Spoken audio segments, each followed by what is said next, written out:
Qual que é o envolvimento de vocês com política? É uma questão presente na sua vida, na sua obra? Como é que você lidou com essa questão?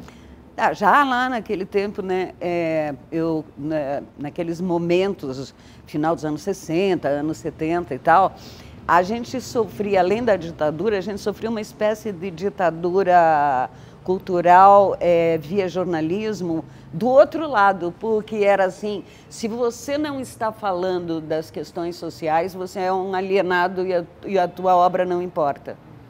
Existia isso, existia esse... E eu sempre achei que você é muito mais subversivo quando você cria rupturas na linguagem e propõe um outro jeito de olhar, do que quando você fica falando, assim, insistentemente nas injustiças sociais. Esse discurso político na arte sempre me pareceu uma coisa de mauvaise conscience. Sabe, aquela coisa de acalmar a sua própria consciência de que você está fazendo alguma coisa. Mas eu acho que você faz muito mais se você é subversivo na linguagem com a qual você trabalha. Uhum. Por exemplo, quando você fez aqueles roteiros de quadrinhos, era uma maneira de falar de feminismo. Exatamente, exatamente. Que acabaram de sair agora, né, pela Veneta. Na verdade, saíram em várias revistas na época e a editora Veneta juntou tudo num volume e, enfim, transformou em livro isso. E eu achei muito interessante quando aconteceu ano passado, porque eu falei, puxa, vai ajudar a alertar uma pequena faixa, mulheres e tal, de uma situação que pode vir a ser diante de um retrocesso hoje. Não sei nem o que fazer com ele. Mas ele continua, ele se tornou estranhamente atual. Mas eu preferia que não. E você, Bruna, como é que é a política na sua obra? Eu estava falando muito de articulação, mas eu tenho muita dificuldade de articulação política nas redes sociais, sabe? Eu tenho muita dificuldade de entrar no debate, embora eu acompanhe o debate de cabo a rabo. Então, eu acho que as minhas medidas são um pouco por fora, então são pequenas lutas, assim.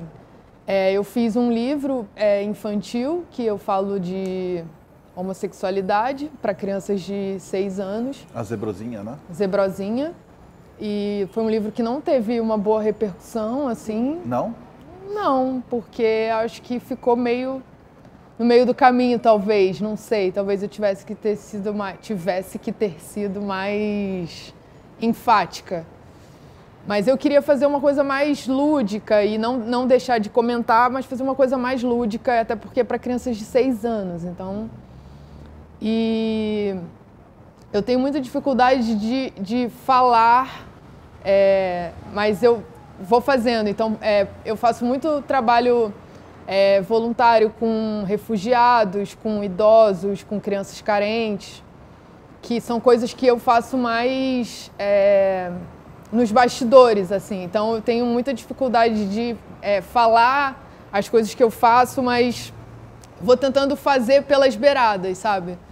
E uma coisa que eu fiquei pensando ontem, que o meu próximo livro, que deve sair até o final desse ano ou começo do ano que vem, que é um livro de poemas, e é um livro de poemas que eu gostei muito de fazer, porque eu acho que eu me arrisquei muito, e a Alice estava falando de se arriscar e coincidentemente ou não, o meu livro se chama Ladainha. Então, eu pensei, bom, ele tem que sair amanhã, né? Então, por que ele chama Ladainha? Por que ele chama Ladainha? Tem muitas explicações. Não sei se eu vou lembrar de todas, mas vamos ver se eu consigo explicar mais ou menos. É um livro que eu tentei não falar de muitas coisas que eu já tinha falado até hoje. Eu me propus outros assuntos e outras temáticas. É um livro frio, duro e esquisitíssimo, eu acho. tem coisas ali que eu nem compreendo direito e são poemas sem título, são poemas sem referência, é uma coisa meio sem pai nem mãe, sabe? Eu gosto disso, de não reconhecer direito os poemas que eu estou fazendo agora. E junto com isso, eu tenho gravado muito esses poemas há muito tempo. Desde que comecei a escrever, eu sempre gravei meus poemas para finalizar, para editar, era uma coisa que fazia parte do meu processo. Mas de uns tempos para cá, eu tenho gostado muito de falar poesia e falar poesia em público, e eu não tenho mais vergonha como eu tinha antes. Então, esses poemas vão ter os áudios, eu vou gravar os áudios, e tem uma coisa de ladainha, não só de repetição ou uma coisa fatídica, mas uma coisa de falar o que... Falar o que eu acho que não quer ser ouvido, sabe? Não que eu vá desestruturar e inventar roda, não é nada disso, é uma coisa minha, assim. Mas eu acho que... Consegui explicar? Mais ou menos. É uma ladainha. Mas uma ladainha no sentido de oração, assim, né? De prece. É um livro muito místico, assim, é um livro muito voltado para contato com outras coisas, sabe? Acho que fugindo um pouco do cotidiano, não sei, um ano bem esquisito, assim, uma época muito esquisita, assim, não consigo mais sentar e escrever um poema de paixão, ou sabe? Falta um pouco de leveza nele, mas eu acho que tem isso da repetição, da oração, de um rito de capoeira, alguma coisa assim, sabe? Pegando um pouco o que você falou que você estava fazendo oficinas para refugiados, né? Como é que é essa história? Porque também, de alguma maneira, é uma forma de você atuar politicamente, né? Como você falou, pelas beiradas. Sim. Há muito tempo eu venho buscando fazer trabalhos voltados para refugiados, para crianças mais pobres e mulheres, idosos.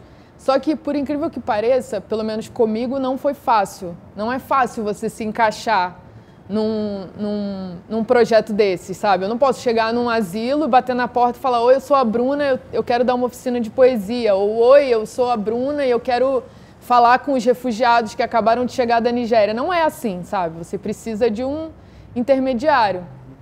Então, a última que eu fiz foi com os refugiados africanos, e eles recém-chegados no Brasil, e também muitos sírios, então eles falam muito pouco de português, tirando os nigerianos e muitos falam francês, claro. Então eu pensei, como eu vou dar uma oficina de poesia para refugiados que não falam bem a nossa língua? E aí eu propus um sarau e chamei um amigo meu que é cantor e compositor, o Gustavo Galo, e propus um sarau e peguei poemas de poetas sírios, nigerianos, do mundo todo, de todos os países das pessoas que estavam lá. Eu peguei um poema de cada país, peguei traduções e a gente fez um sarau bilíngue, que acabou virando um sarau trilíngue, porque alguns não falavam nem inglês direito, com um professor de francês que auxiliou a gente. E é maravilhoso, assim, quando eu levo poesia para esses lugares, eu dou oficina para todo tipo de gente, sabe? Desde escola de rico até escola de pobre, de tudo. Mas quando eu vou nesses lugares mais extremos, assim, e levo a poesia e vejo o que eu consigo fazer um pouquinho, sabe? Nesses lugares, no diálogo com essas pessoas, ouvir da vida delas, como elas vieram parar aqui e como elas pararam 1 hora da vida delas para ouvir poesia e falar poesia. A gente cantou. É maravilhoso, assim. É sempre muito difícil, porque eu saio de lá bem mexida, assim, porque são muitas culturas misturadas, são muitas dores, são muitas coisas que você não pode dizer. Então, muitas coisas que eu queria mostrar, por exemplo, para os refugiados sírios, eu queria mostrar um vídeo da MIA, aquela cantora, que é o clipe do Refugees, que ela filmou os refugiados sírios. Isso eu não pude mostrar, sabe? Então, também tem o que mostrar para essas pessoas. como lidar com aquela dor, sabe? Repisar a dor, discutir aquilo ou falar de outras coisas, botar a poesia ali em volta para dar um respiro, sabe? É muito maravilhoso, eu gosto muito. Você falou que você estava querendo fazer uma oficina num presídio também? Eu gostaria que o próximo fosse lá, mas eu não sei Qual presídio? Então, eu não sei ainda, porque eu trabalho muito com a SP Leituras e eles fazem muita coisa em biblioteca, nos parques públicos. Eu não sei ainda qual seria o presídio, porque isso depende de muita coisa, sabe? Mas o trabalho nos presídios já avançou bem mais, assim. Oficinas em presídios é uma coisa que vem rolando há muito tempo. Com os refugiados nem tanto e com os idosos menos ainda, sabe? Recente pesquisa do MEC mostrou que a gente tem 9% de analfabetos totais no Brasil, ou seja, pessoas que não sabem nem identificar números, né? E 8% apenas de leitores que conseguem ter uma profunda compreensão de um texto escrito. 8%. Então a gente tem esses dois grandes extremos, assim. Só tem 8% de pessoas que conseguem, por exemplo, ler seu livro, né? E enquanto que 9% não conseguem nem identificar, talvez, o que é literatura, o que é cultura, o que é um livro, né? Será que talvez exista, como a Bruna apontou aí, caminhos alternativos para a gente poder, sei lá, levar cultura, educação para as pessoas? Como é que isso é na sua história, assim? Que também foi muito fundada na independência e no underground e na marginalidade, vamos dizer, na cultura, à margem de uma cultura oficial. Como é que a gente consegue se aproximar e levar a cultura às pessoas sem pensar mais em governos e políticas oficiais? Eu atuo bastante na internet, politicamente, muito. E sempre que dou palestras, faço isso. E tenho a pretensão ou a ilusão de que as oficinas de Haikai que eu dou, de alguma forma, elas provocam uma outra postura, porque um dos motivos que o sistema, uma das formas que o sistema consegue nos dominar é ultravalorizando o consumo. E a oficina de Haikai, que é uma coisa que eu faço desde 90, outubro de 90, ou seja, 26, vai para 26 anos, é isso? Pois é. E por todo o Brasil, e muitas gratuitas, ou seja, atingindo um número grande de pessoas. E eu não coloco limite nem de idade, não precisa ser poeta para fazer, muito pelo contrário, se não for, melhor ainda. Porque a oficina que eu dou é associada ao Zen, e o principal exercício em termos de atitude para você ficar num estado de poesia é você retirar o pessoal, retirar o eu, o máximo possível do poema e se integrar com a natureza. Isso aí provoca nas pessoas. Eu tenho visto isso com uma felicidade incrível. É um novo jeito de estar e se relacionar com as coisas. Na verdade, você retirar o eu, que é esse eu, vamos chamar de ego, pelo qual o sistema te agarra, é muito subversivo. Temo, inclusive, que quando essa nossa conversa for ao ar, uma das primeiras coisas que seja retirada da minha vida é a possibilidade da oficina de Haikai. Porque realmente recoloca a pessoa no mundo. No momento em que você retira esse eu egóico pelo qual o sistema te pega, surge uma identidade. Eu acho isso... Como funciona? Fala um pouco mais como é que são as oficinas, como é que elas são concretamente, assim, elas funcionam durante um tempo? Normalmente 3 dias, uma média de 10 a 12 horas, depende da quantidade de alunos. Aí você lê alguns poemas, você pede... Não. O primeiro dia é a teoria. Desculpe, o primeiro dia é o Zen e a teoria. Eu apresento o Zen para eles, as atitudes a desenvolver, a parte técnica do Haikai, isso aí vai a primeira aula inteira, mas 3 horas e meia. Nossa, em 3 horas dá para explicar o Zen? Não, jamais dará para explicar o Zen. Queria fazer essa oficina. Poxa, como é que onde é que eu me inscrevo, então, né? eu te aviso quando tiver. Vou adorar você lá.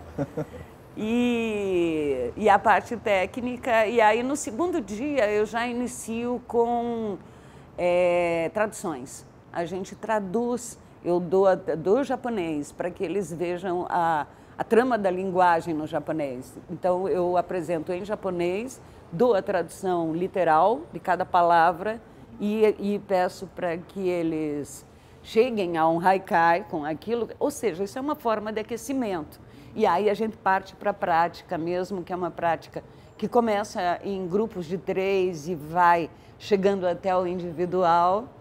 E o último dia a gente seleciona juntos, em que eu leio e não digo de quem é, mas assim nós rediscutimos toda a parte teórica que foi apresentada no primeiro dia e essa seleção antes virava um caderninho físico, agora tem virado e-book, porque é muito mais prático. Mas eu vejo essa transformação e em muitos casos eu consigo até acompanhar, porque eu acabo fazendo, algumas pessoas que vão fazer as oficinas acabam ficando na minha vida, viram amigos, mesmo que a gente não se veja mais, mas a gente continua em contato, trocando ideias, e algumas a gente reencontra. E eu vejo que a transformação foi, pelo menos nesses 3 ou 4 que ficam de cada oficina, eu vejo que, de alguma forma, deu uma outra possibilidade de um jeito de estar no mundo.